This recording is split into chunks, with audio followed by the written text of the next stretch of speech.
प्रक्रिया चल रही है, जिसमें सरकार सीधे तौर पे जो है आरएसएस बीजेपी के लोगों की भर्ती करवा रही है। और इसके साथ ही हम देखते हैं कि विश्वविद्यालय के जो वाइस चांसलर है, उनकी जो योग्यता भी है वो भी जो है सवालों के घेरे में आई है। हम देखते हैं कि विश्वविद्यालय की योग्यता के ऊपर सवाल उठाकर उनके खिलाफ जो है हाईकोर्ट के अंदर केस किया जाता है। इस तमाम मुद्दे के ऊपर एसएफआई आज प्रेस कॉन्फ्रेंस करने जा रही है और इस मुद्दे पर पूरी बात रखने के लिए मैं आग्रह करूंगी एसएफआई के कैंपस सचिव कॉमरेड रॉकी से कि वो इस मुद्दे पर पूरी बात रखें और इस कॉन्फ्रेंस को संचालित करें। दोस्तों, सबसे पहले तो आप तमाम लोगों का इस प्रेस कॉन्फ्रेंस के अंदर स्वागत करते हैं। और जो ये प्रेस कॉन्फ्रेंस का आज का हमारा जो मुद्दा है वो है जो वीसी की नियुक्ति विश्वविद्यालय के अंदर 2018 के अंदर हुई थी और जो विश्वविद्यालय के अंदर जो प्रोफेसर्स की भर्तियां चली है, उस चीज़ को लेकर आज हम ये प्रेस कॉन्फ्रेंस कर रहे हैं। आप तमाम लोग जानते होंगे कि मई 2017 के अंदर विश्वविद्यालय के अंदर जो वाइस चांसलर थे उनकी यहाँ पे कार्यकाल उनका पूरा होता है और वो यहाँ से चले जाते हैं। उसके बाद विश्वविद्यालय के अंदर जो वाइस चांसलर का पद है वो खाली होता है। आपका 10 साल का उसका एक्सपीरियंस होना चाहिए, इक्विवेलेंट टू 10 साल वो चीज़ होनी चाहिए। उसके तहत जो ये सर्च कमेटी है वो आवेदन इसके अंदर मांगती है और उसके बाद जो आवेदन की जो तिथि है वो 6 जनवरी 2018 को बढ़ाई जाती है और उसके बाद जुलाई 2018 को फिर से ये 20 दिन के लिए 1 जुलाई से 20 जुलाई तक बढ़ाई जाती है। उसके अंदर जो प्रदेश की प्रेजेंट इसके अंदर उनकी जनरल इन्फॉर्मेशन है, एजुकेशन क्वालिफिकेशन है, प्रेजेंट जो उनकी पोजीशन है, वो सारी चीज़ें इसके अंदर पूरा उनका जो एक्सपीरियंस है वो उन्होंने इसके अंदर बताया है। अंदर उन्होंने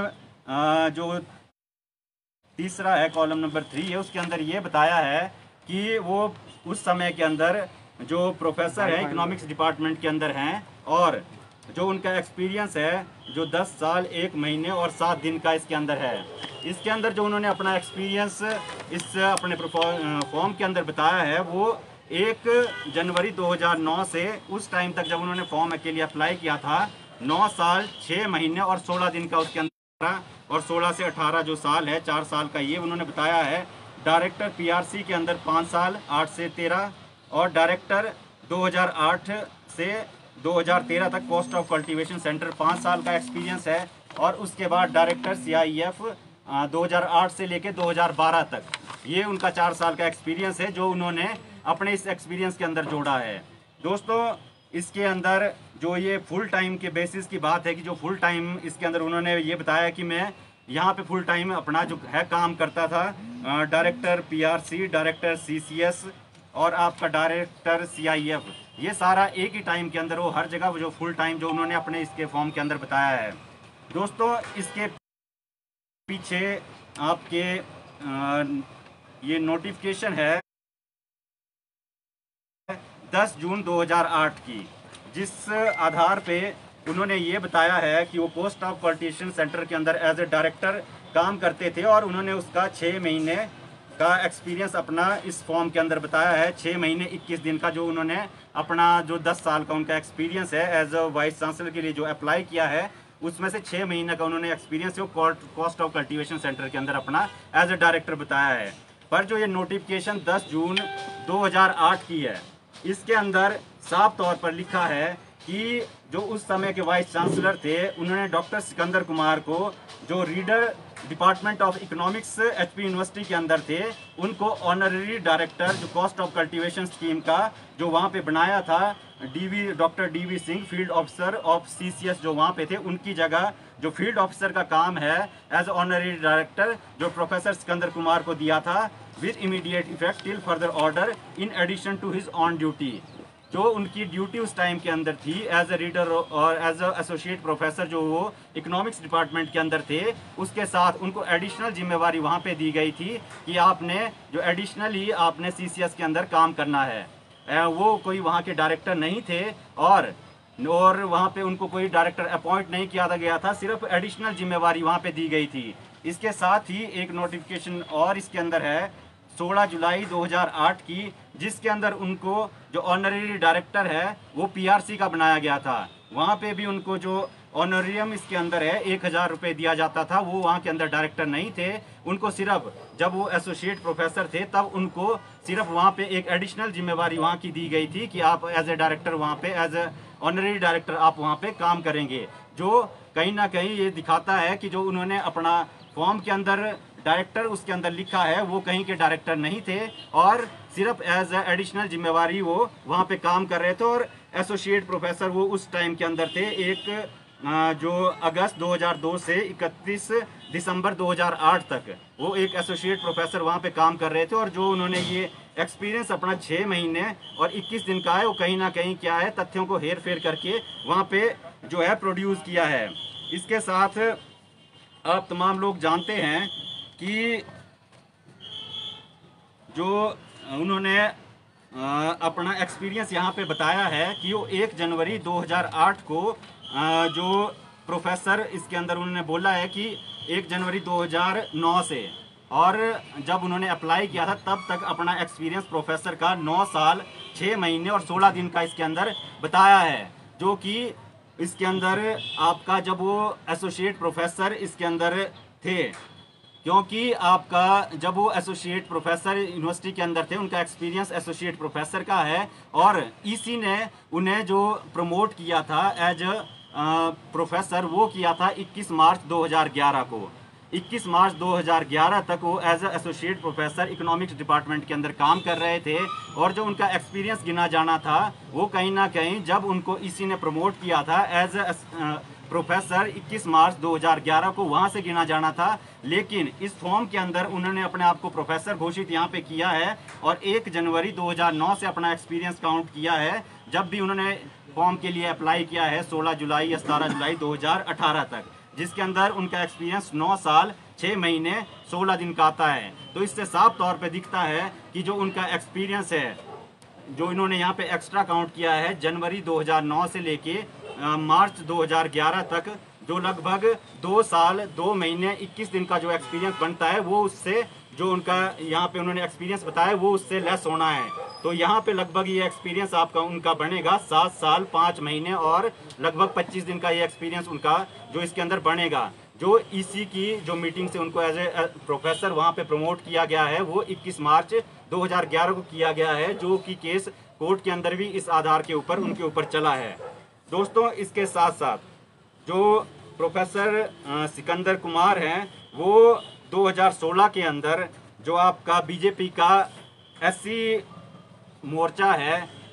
उसके अध्यक्ष के तौर पे उन्होंने काम किया है 2016 से लेके 2018 तक। उसके अंदर आप तमाम लोगों के पास YouTube पे वीडियो भी उसकी होगी कि जब वो एक वहाँ पे पत्रकार है उनको इंटरव्यू दे रहे हैं और उसके अंदर वो साफ साफ ये कह रहे हैं कि मैंने जो है पूरे प्रदेश के अंदर जो एससी मोर्चा है वहाँ पे लोगों को इकट्ठा किया और 2018 के अंदर आपके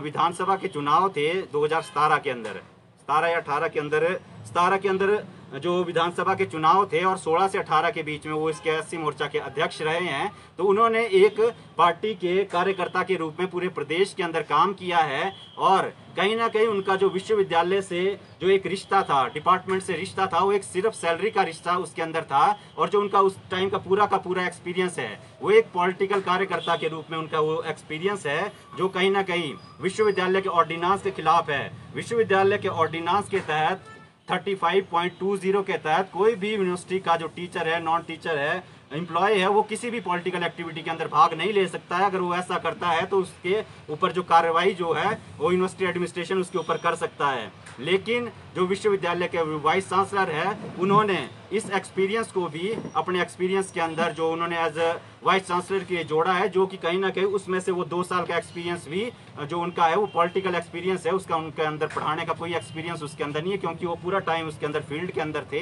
तो उसका जो ये 2 साल का एक्सपीरियंस है वो भी कहीं ना कहीं इसके अंदर से माइनस होना चाहिए। और जो ये एक्सपीरियंस उसके बाद काटने के बाद लगभग 5 साल 5 महीने कुछ इस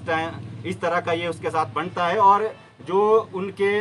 काम करने का, जो उन्होंने 80 मोर्चे के अंदर काम किया है, वो आप लोग उनके ट्विटर से भी ये सारी चीज़ें देख सकते हैं कि किस तरह से उन्होंने अलग अलग एक्टिविटियों के अंदर इसके अंदर काम किया है। बीजेपी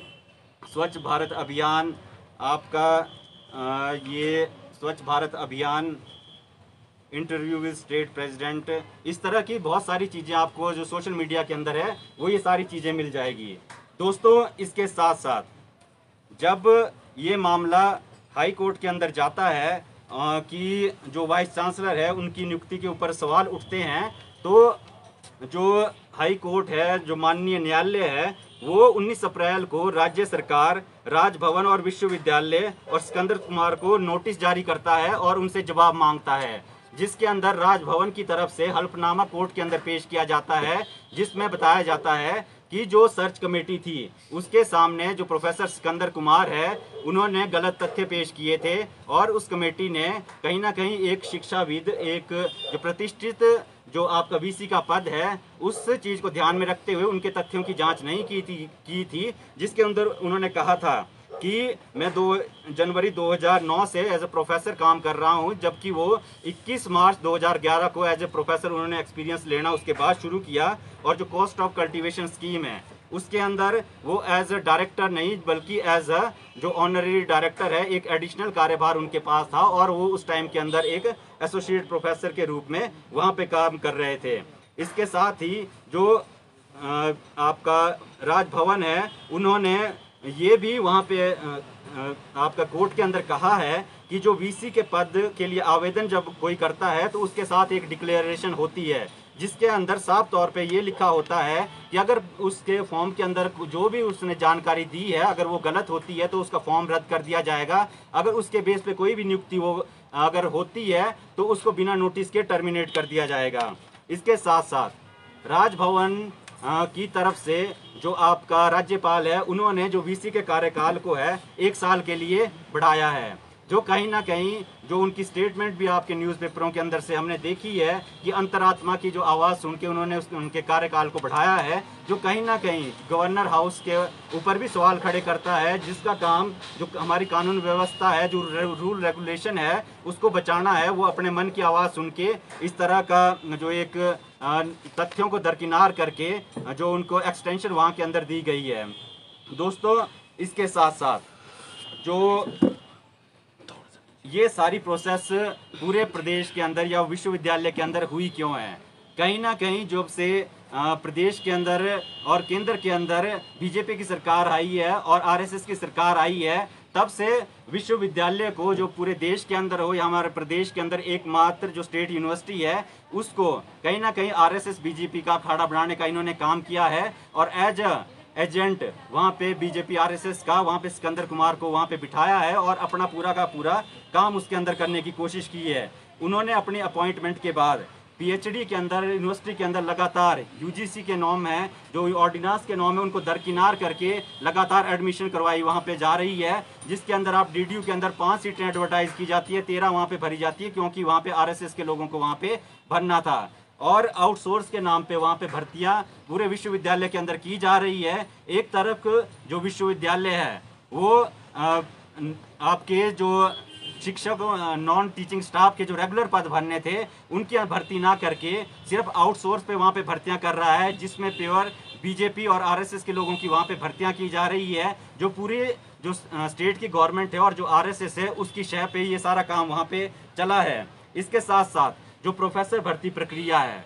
उसके अंदर कहीं ना कहीं जो एक इक्वल अपॉर्चुनिटी की बात है जो सबको देनी थी, वहाँ पे अप्लाई करवाया जाता है पूरे देश के अंदर से। वहाँ पे यूनिवर्सिटी के अंदर लोग अप्लाई करते हैं वहाँ पे प्रोफेसर लगने के लिए, लेकिन जब इंटरव्यू होते हैं तब एक लॉकडाउन के टाइम में ऐसी क्या ज़रूरत थी, जब पूरे देश के अंदर कोरोना फैला था उस टाइम के अंदर ऐसी क्या ज़रूरत थी कि इंटरव्यू यहाँ पे करवाने पड़े। अगर इंटरव्यू करवाने थे तो ऑनलाइन इंटरव्यू की वहाँ पे जो सुविधा है वो क्यों नहीं दी गई। यूनिवर्सिटी के अंदर ऑनलाइन क्लासेस हो सकती है, ऑनलाइन मीटिंग्स एडमिनिस्ट्रेशन की हो सकती है, लेकिन ऑनलाइन इंटरव्यू क्यों नहीं हो सकते हैं? क्योंकि जो इंटरव्यू ऑनलाइन होने थे वो कहीं ना कहीं ऑन द रिकॉर्ड होने थे। इसके साथ साथ इधर उधर घूम रहे हैं ना, मुद्दे पे आओ कि जो आप कह रहे हैं कि ये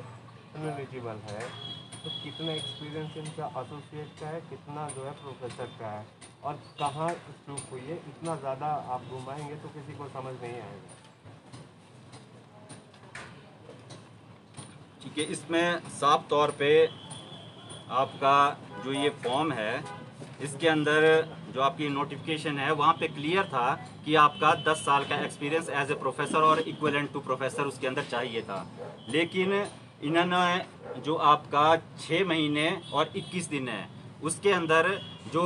एक एक्स्ट्रा 6 महीने 21 दिन जो ऑनरेरी डायरेक्टर है उसका जो इन्होंने यहाँ पे जो कॉलम डायरेक्टर उसके अंदर किया है, 6 महीने इनके यहाँ पे कम होते हैं। और इसके साथ साथ जो एज अ प्रोफेसर इन्होंने 21 मार्च 2011 से जो इसी ने इनको प्रमोट किया, इनकी पदोन्नति उसके अंदर हुई, वहाँ से इनका जो एक्सपीरियंस है वो शुरू होता है, जिसके चलते इनका जो एक्सपीरियंस है लगभग 7 साल 6 महीने का उसके बाद जो रहता है, जिससे ये साफ तौर पे प्रूव होता है जो इनकी भर्ती है वो तथ्यों को हेर फेर करके की गई है। और जो इनकी यूजीसी की गाइडलाइन के तहत 7.3.0 जो आपका है और 12.1 जो आपका यूनिवर्सिटी का रेगुलेशन है उसके तहत जो ये 10 साल का क्राइटेरिया है वो उसके अंदर पूरा नहीं करते हैं। अपॉइंटिंग अथॉरिटी की बराबर जिम्मेदार है ना, सर्च कमेटी ने नहीं देखा, सरकार ने नहीं देखा, राजभवन जो अपॉइंटिंग अथॉरिटी है वो क्रॉस चेक नहीं करता, क्रॉस वेरीफाई नहीं करती। देखिए, जो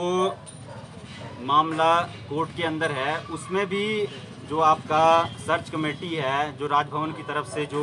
चीज़ वहाँ पे पेश की गई है, उन्होंने वहाँ पे ये कहा है कि हमने जो एज अ वाइस चांसलर उन्होंने एज अ शिक्षाविद एक प्रतिष्ठित जो आपका पद है उसके लिए जो क्वालिफिकेशन थी हमने उसको सिर्फ उस बिहाफ पे देखा, उन्होंने भी वहाँ पे क्रॉस चेक नहीं किया। जो कहीं ना कहीं जो सर्च कमेटी है उसके ऊपर भी सवाल खड़ा करती है, राजभवन और प्रदेश सरकार उसके ऊपर भी सवाल खड़ा करती है। और क्योंकि जो इनकी नियुक्ति है लगभग 1.5 साल के बाद यूनिवर्सिटी के अंदर हुई है, प्रदेश के अंदर पहले कांग्रेस की सरकार थी, उन्होंने किसी को जो नियुक्ति वहाँ पे नहीं की, उसके बाद बीजेपी की सरकार आई और लगभग 7 महीने बाद उसकी नियुक्ति वहाँ पे की गई, जो कहीं ना कहीं जो प्रदेश सरकार की मंशा है उसको भी दिखाती है कि वो एक अपना जो वहाँ पे जो एजेंट है उसको वहाँ पे बिठाना चाहती थी। और कहीं ना कहीं ये पूरा जो सिस्टम है जो आपका सरकार है और जो आपका राजभवन है और पूरा सिस्टम कहीं ना कहीं जो जिस तरह का एक अपने एजेंट को वहाँ पे बिठाना चाहता था उसके चलते ये सारी चीज़ें वहाँ पे की गई है और उनकी प्रोटेक्शन से आज तक ये वहाँ पे बचे हैं। एक आखिरी सवाल है मेरा, ये मैटर जो है कोर्ट में चल रहा है, ऐसा नहीं लगता कि आप जो है कोर्ट को इन्फ्लुएंस कर रहे हैं? क्या कोर्ट पे आपको भरोसा नहीं है?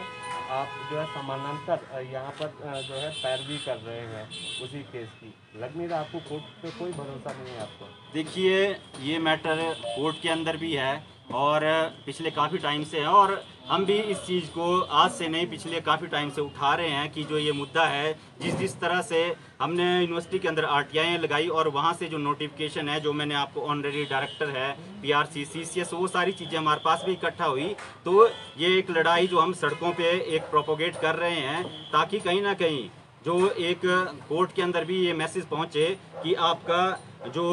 ये नियुक्ति हुई है वो कहीं ना कहीं जो सवालों के घेरे के अंदर है और ये आपकी सरकार और जो आरएसएस है वो जो पूरा देश को इस टाइम चला रहा है, प्रदेश को चला रहा है, पूरी सरकारों को चला रहा है, उसके इशारे पे ये हुई है। और लगातार जो उनके लोगों की यहाँ पे भर्तियाँ है या फिर उनके लोगों पे यहाँ पे भरने का जो काम है उसके चलते ये सारी चीज़ हुई है।